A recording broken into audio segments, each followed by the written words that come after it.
일본의 후쿠시마 원전 오염수 방류는 우리 국민 누구도 원치 않는 참으로 유감스러운 일이었습니다. 하지만 민주당의 몰염치한 선동 정치는 더 유감입니다. 이제 1년이 지나고 물이 빠진 후 실체가 드러났습니다. 민주당은 괴담으로 고통받고 손해를 입은 국민에게 사과하십시오. 지난달 영국에서 발생한 어린이 댄스 교실 흉기 난동 당시 영국인 소년의 용의자가 이슬람 교도 불법 체류자라는 가짜뉴스가 퍼져 영국 전역에 반이슬람 폭력 시위가 벌어졌습니다. 비극이 또 다른 비극을 불러온 것입니다. 극우 세력의 SNS를 통해 부추김으로 확산된 폭력 시위에서 한 달 전 선거에서 참패한 야당인 보수당 대표이자 전 총리는 어찌 보면 자신의 강력한 우군인 이들을 향해 우리 사회에 있어선 안 될 범죄적 행위라며 오히려 강력히 비판했습니다. 우리가 예전에 겪었던 광우병, 사드, 그리고 이번 후쿠시마 사태와는 전혀 다른 야당 정치인의 모습을 보는 것 같습니다. 우리 정부는 지난해 6월 15일 1일 브리핑을 시작한 이래 어제까지 244차례에 걸쳐 오염수 방류 대응 현황을 국민께 소상히 설명해 드렸습니다. 우리 정부는 지금까지 총 49,633건의 방사능 검사를 완료했고 우리 해역, 수산물, 선박, 평형수 등 검사에서 방사능 안전 기준을 벗어난 사례는 단 한 건도 없었습니다. 우리 국민들께서는 모두 기억할 것입니다.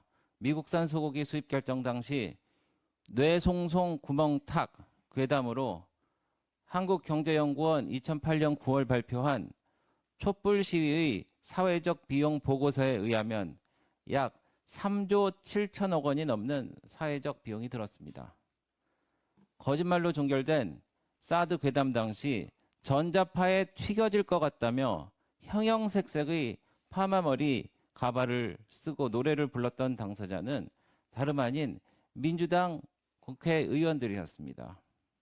오염수 관련 민주당에서 유포한 정체불명의 괴담들을 막기 위해 우리 정부에서 투입한 혈세만 약 1조 5천억 원이 넘었습니다.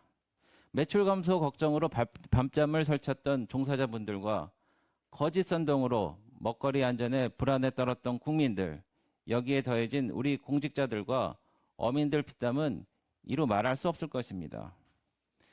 지난해 민주당은 후쿠시마 오염수 피해를 막겠다면서 당시 후쿠시마 4법을 정기회 때 반드시 통과시키겠다고 공언했지만 결국 모두 임기 만료로 폐기됐습니다.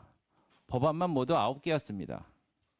돌아온 22대 국회에서 민주당은 더 많은 의석수로 자신들이 원하는 법안들의 본회의 통과를 강행하고 있지만 오염수와 관련된 법안들은 재발의하지도 않았습니다. 최상병 특검법, 방송법, 불법 파업 조장법 등 자신들의 입맛에 맞는 법안들은 21대 대통령의 제의욕으로 부결됐음에도 22대에 들어와 즉시 재발의하고 본회의까지 일방 통과시켰던 민주당의 결기는 어디 갔습니까? 스스로 떴다방 정치, 선동 정치, 괴담 정치를 인정하는 것입니다. 민주당은 더 이상 괴담과 거짓 날조로 선동과 반목을 이어가는 정치 행태를 이제 그만 접어야 할 것입니다. 아울러 민생을 위한 국정 운영에 협조해 주길 간곡하게 촉구합니다.